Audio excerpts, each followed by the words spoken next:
But we're after the game with, I would imagine, a very happy co-caretaker manager, Tristan Lewis.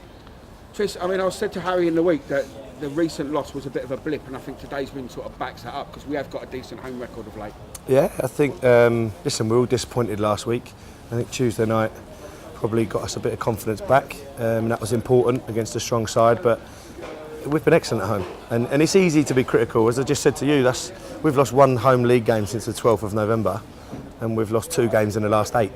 So it's easy to be critical, and I know the supporters get frustrated, but it's so easy to panic in football. And I think at times you've got to, just keep playing through it. And fair play to the lads. Thought until the last 10 minutes we were thoroughly in control of the game. So yeah, we've been good at home, and we've just said to them in there, we've got to try and finish the season as strongly as we can. So is it really frustrating that we can go on runs, it might be hard to beat at home, and yet we can put in a performance now and again which is so flat and disappointing? Yeah, very. I think, as I said to you, I think last week about consistency, and maybe that's where we are in the league. Maybe that's why we're not. We've got some players that are certainly capable of going on good runs, but consistency is the key, and hopefully we stay in this league, and that's something that if we can find it next year, we might be a threat. Talking of a threat, I thought Alex was a threat first half. I mean, he really gave them problems, and sort of he looked like he could pop up and score a goal. Yeah, he was on my radar earlier in the season. He actually scored a goal for Dunstable against us at Hayes, and was a real threat. And his agent, I've got a good relationship with, and he said he was available, so we got him in. As I said to you, it was a gamble as such because we knew we were in for a centre forward. But I think he's got better in every game. First half last week he was good. Second half he wasn't great. Thought he was a handful for them on Tuesday night, and we gave him a little bit more freedom today. And I thought in the first half, in fairness, he was outstanding. I thought, to be fair, Harry Crawford was outstanding as well. I mean, he had one shot that was deflected behind for a corner. Yeah. He was busy and having a go. And as a team, we were after all the second balls. We were pressing, we were closing them down. If we lost the ball, we were trying to win it back. Yeah. I mean, is that the kind of thing you've been trying to drum through to the players? I've used the word a lot about intensity, and our intensity was good today. It was good on Tuesday night. It was good against Dartford, and that's why I think we all kind of looked at the White Hawk game as a blip. And listen, that happens to the best teams. And some of the comments after the White Hawk game, maybe fair, maybe slightly unjust, but I think it's so easy to be critical of people, and you've got to give the lads some credit.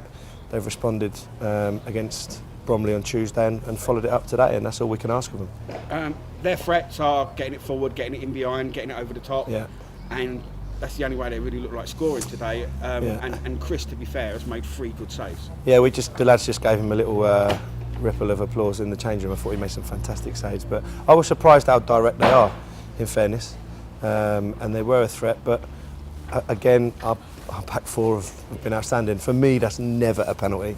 I'd like to see it again, but I think that's made the last 10 minutes of the game a bit, squeaky bum, if you like. But I thought we could chop at the back 4 again. We're outstanding. And Danny and Ali. Ali's been, he's come in for some criticism from me and Harry, and I think we've got to give him some credit. He was good again today as well.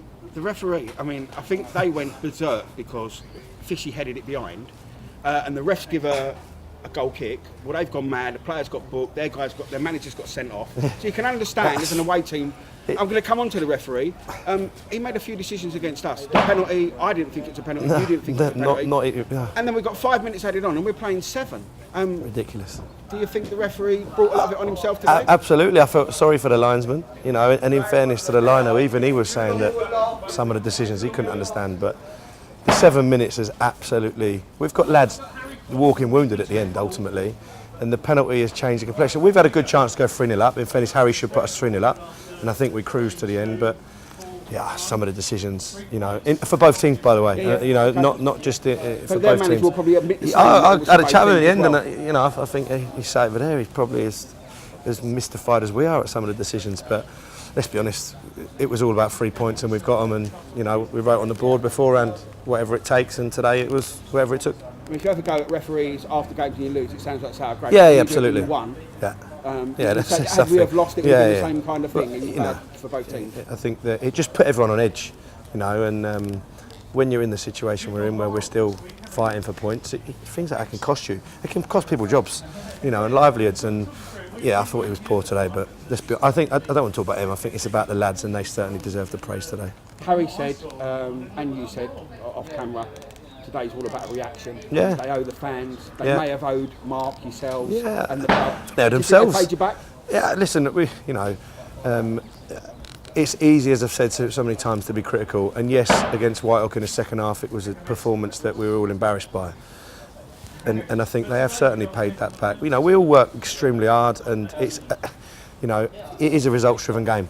And supporters pay their money and they want to see their team get results. I thought we were really good in the first half. I thought we played some really good football. We laid the foundations for the Yeah, I think so. And maybe we haven't played enough football in the last few games. And I thought in the first half we played some good stuff. And listen, they've been a top 6 side for the majority of the season. So if you look at it, with Dartford last Tuesday up there, Bromley, league above, today a top 6 sides. I think we've shown we're more than capable of matching good sides. And with people saying now we've got to play a lot of the top sides, it's going to be harder to get points. But you just mentioned those 3 teams there. And to get results there, we've got to be looking absolutely. for more points. And I said to you last week, I think the lads raised their game, and we tend to put in better performances against the strong sides. I know, as you've sort of alluded to, that maybe the points return hasn't said that, but I think we all think we can beat anybody, which it's easy to say, and I think you've got to think that about your players, and you've got to trust them, and we've got to look forward to these games. We definitely need some more points. I think I haven't seen all the results, but I gather they've gone in our favour, but we've just got to finish the season as strongly as we can. How are we dealing with injuries? I know Fishy came off. Yeah, he's struggling. In fairness, as I know Harry said to you at training on Thursday, we've had to wrap a few of them up in cotton wool, and the saying we've got is fresh is better than fit. So Fishy's struggling. Jordan Brown did well to get through the game. Dean Leacock, I think, was slightly stiff after his escapades on Tuesday night, as he would be at his age. But Pierre's not far away. He's done a bit more before the game, and Sam Atton obviously comes back next week from suspension. So yes, we've got a few walkie wounded, but 3 points certainly makes people feel better about themselves.